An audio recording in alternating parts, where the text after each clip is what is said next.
नमस्कार, आपके अपने चैनल में स्वागत है। भोला भगत। एक गांव के बाहर छोटा सा साईं मंदिर था, जिसमें एक वृद्ध पुजारी रहते थे। एक दिन एक गरीब माँ अपने नन्हे से बालक को मंदिर के द्वार पर छोड़कर चली गई। बहुत खोजने पर भी पुजारी जी को बालक के परिवार का कुछ भी पता न चला। जब गाँव कभी कोई व्यक्ति उस बालक का लालन पालन करने को तैयार न हुआ, तो पुजारी जी ने साईं बाबा की इच्छा समझकर उसे अपने पास रख लिया और उसका नाम भोला रख दिया। गाँव के श्रद्धालु भक्तों से जो कुछ प्राप्त होता, उसी से साईं बाबा का, पुजारी जी का और बालक भोला का किसी तरह गुजारा चलता। यदि किसी दिन कम भी पड़ता तो पुजारी जी बालक और साईं बाबा को भोग लगाकर स्वयं गंगा जल पीकर रह जाते। धीरे धीरे भोला बड़ा होने लगा और अब वह पुजारी जी के कामों में हाथ बटाने लगा। वृद्ध पुजारी जी के थके हारे हाथों को कुछ आराम मिलने लगा, इसलिए उन्होंने भोला को मंदिर की सफाई, साईं बाबा की पूजा, उनको भोग लगाने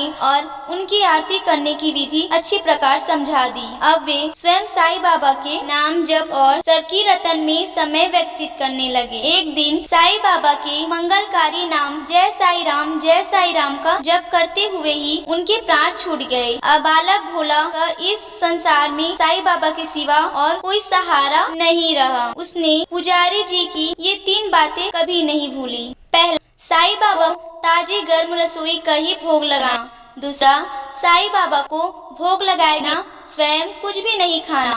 तीसरा, साईं बाबा पर विश्वास रखकर कभी भी किसी भी वस्तु का संग्रह न करना। बासी भोजन कभी कोई भक्त पहले बना भोजन मिठाई मंदिर में दे जाता तो बालक भोला उसे गरीबों में बांट दे। ताजी रसोई बनाकर वही साईं बाबा को भोग लगाता। उसके बाद स्वयं प्रसाद ग्रहण करता और यदि बचता तो उसे बांट देता। यदि रसोई बनाने को सामग्री न होती तो साईं बाबा और भोला भगत दोनों गंगा जल पीकर ही रह जाते। एक बार बरसात का मौसम आया और 3-4 दिन तक मूसलाधार वर्षा होने से मंदिर में एक भी भक्त नहीं झांका। भोला अपने साईं बाबा को गंगा जल का ही भोग लगा और उसे ही पीकर रह जाता। साईं बाबा बालक की भक्ति और सहन शक्ति की परीक्षा लेते रहे, तो आखिर में अपने भक्त बालक भूख से तड़पते उनसे रहा न गया। वे सेठ के नौकर का रूप धरकर हाथ में भोजन सामग्री की पोटली लेकर वर्षा में भीगते हुए मंदिर के द्वार पर जा पहुँचे। उन्होंने आवाज लगाकर भोला को बुलाया और उसके हाथ में पोटली देते हुए बोले, सेठ जी ने ये सीधा भेजा है, इससे रसोई बनाओ, भोग लगाओ और स्वयं भी प्रसाद पाओ।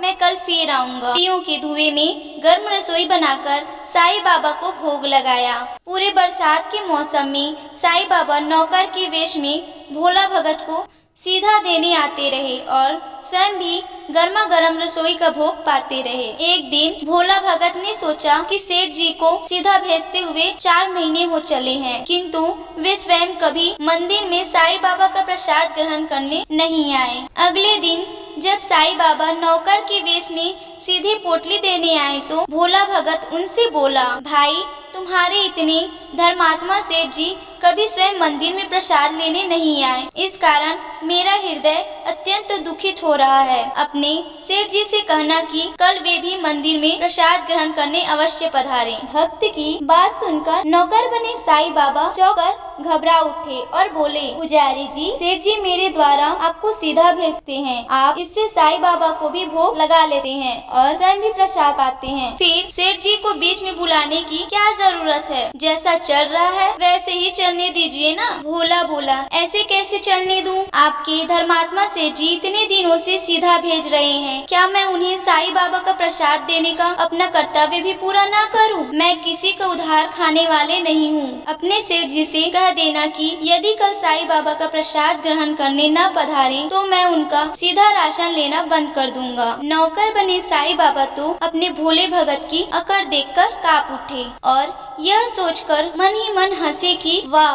आज तो लेने वाला ही देने वाले पर धौंस दिखा रहा है। लेकिन सरल हृदय भक्त के मनोभाव पर रिझ कर ये बोले, ठीक है पुजारी जी, कल सेठ जी मंदिर में प्रसाद ग्रहण करने जरूर पधारेंगे। दूसरे दिन बड़े सवेरे ही साईं बाबा नौकर के वेश में दूध और बहुत सारी भोजन सामग्री लेकर मंदिर पहुंच गए। भोला चौंकते हुए बोला, भाई आज इतना सारा सीधा किस लिए ले आए? नौकर बने साईं बाबा बोले, पुजारी जी भूल गए क्या? आज आपने सेठ जी को प्रसाद के लिए बुलाया है, इसलिए आप छक कर रसोई बनाइए और साईं बाबा को भोग लगाइए। हाँ, यह तो बता दीजिए कि सेठ जी किस समय पधारे। साईं बाबा ने प्रसन्न होकर उन्हें सेठ जी के आने का समय बता दिया और भोला भक्त की इच्छा पूर्ण करने के लिए साईं बाबा पर सेठ का रूप धारण करने लगे। इधर अपने स्वामी को एक प्याले भके यहाँ जिमने जाने का समाचार सुनकर ममता मई अन्नपूर्णा माँ पार्वती भी भला कैसे पीछे रहती। वे भी पति की आज्ञा लेकर सेठानी का रूप धारण करने में जुट गई। उन्होंने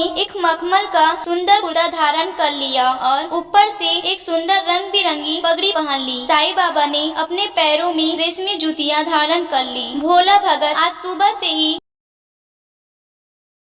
सेठ जी के स्वागत में भांति भांति के पकवान बनाने में जुटा हुआ था। अपने साईं बाबा का भोग तो वह चलते फिरते बना लेता था, किंतु आज उसे कई महीने से साईं बाबा को भोग लगाने के लिए सीधा भेजने वाले सेठ जी को भगवत प्रसाद देना था। अतः आज उनसे अपनी सारी कला छोक डाली। उसने सेठ जी द्वारा भेजे हुए चावल धोकर खीर बनाई, उसे धीमी आंच पर पकाकर गाढ़ा किया और उसमें सेठ जी के द्वारा भेजे हुए पिस्ते, बादाम, केसर, चिलकुंजी, किशमिश डाले। फिर और अदरक को कूटकर उसे बाजरा, बेसन और गेहूं के आटे में भर भर कर मोटे मोटे मिक्स से टिक्कड़ बनाए। रसोई बनाकर भोला भगत पुनः स्नान करने चला गया ताकि स्वच्छ वस्त्र पहनकर साईं बाबा को भोग लगा सके और सेठ जी को उनका प्रसाद पावा सके।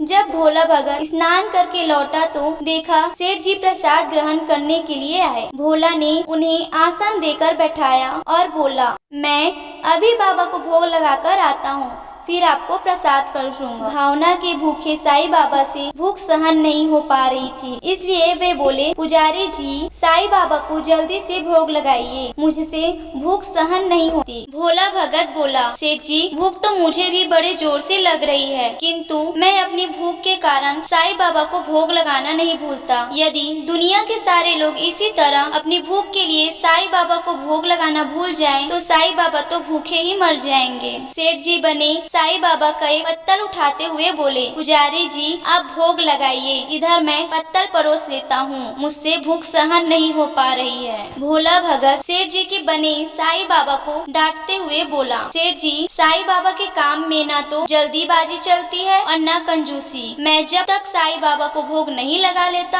आप रसोई के पास भी नहीं भटक सकते। चुपचाप इधर बैठ जाइए और ओम साई राम जपते रहिए। मैं अभी आता हूँ और आपको पेट भर भोजन कराता हूँ। सेठ बने साईं बाबा डांट खाकर चुपचाप अपने आसन पर जा बैठ। लेकिन जैसे ही भोला भगत पत्तल में सामग्री लेकर साईं बाबा को भोग लगाने मंदिर में गया, साईं बाबा को मौन रहने का संकेत करते हुए चुपके चुपके पैर रखते हुए रसोई में पहुँच गए और उन्होंने एक एक व्यंजन उठाकर चखना शुरू कर दिया। साईं बाबा तो प्रसाद को चखते ही भौंक चक्के रह गए। खीर में चीनी की जगह नमक भरा हुआ था और सब्जियों में चीनी भरी हुई थी। जैसे ही साईं बाबा ने रोटी का एक ग्रास तोड़कर मुंह में दिया, वे सी सी करने लगे, क्योंकि रोटी में मिर्च ही मिर्च भरी थी। वे सी सी करते हुए उल्टे पैर भाग आए और अपने आसन पर जा बैठे। भोला भगत जय साईं राम मंत्र का जप करते हुए आ पहुँचा। उसने भोग को रसोई में मिलाकर उसे पवित्र बना डाला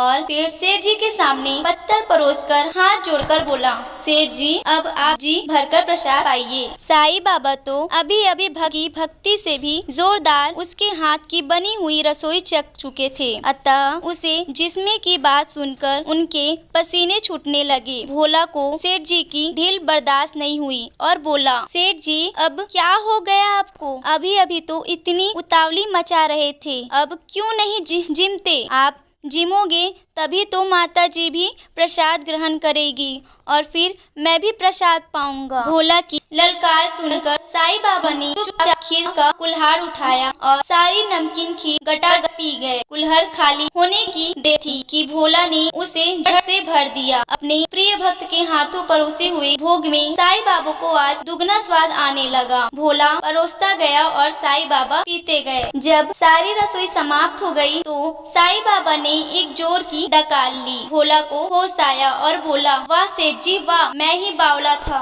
जो इतनी थोड़ी सी रसोई बनाई। मुझे पता होता कि आपको प्रसाद ग्रहण करने का इतना शौक है तो और भी ज्यादा रसोई बनाता। साईं बाबा अपने पेट पर हाथ फेरते हुए बोले, पुजारी जी मैं इतना रोज कहाँ खाता हूँ, किंतु आज प्रसाद इतना स्वादिष्ट बना था कि अपने पर बस ही नहीं रहा और खाता ही चला गया। साईं बाबा द्वारा भोग लगाने से प्रसाद में अद्भुत अलौकिक स्वादिष्ट भर गया था। ऐसी सुगंधित और मीठी खीर चखकर जग जननी आठक तृप्त हो गई और उनके तृप्त होने ही सृष्टि का प्रत्येक प्राणी तृप्त हो गया। भोला बोला, सेठ जी आपने प्रसाद ग्रहण कर लिया, इससे मुझे अत्यंत संतुष्ट हुआ। समझ लीजिए कि आप द्वारा प्रसाद ग्रहण करने से मेरा भी पेट भर गया। यह कहकर जैसे भोला ने खीर के पात्र में लगा चावल का एक दाना उठाकर अपने कंठ में डाला, उसकी जन्म जन्मांतर की भूख प्यास मिट गई और समस्त वासनाओं और इच्छाओं की तृप्ति हो गई। उसके ज्ञान के नेत्र खुल गए और उसने देखा कि उसके साईं बाबा आशीर्वाद की मुद्रा में मुस्कुराते हुए खड़े हैं। भोला दौड़कर उनके चरणों में लौटता गया और उन्हीं में समा गया। तो कैसा लगा आपको हमारा वीडियो? अगर आपको यह वीडियो अच्छा लगा हो तो वीडियो को लाइक और चैनल को सब्सक्राइब करना ना भूलें। धन्यवाद।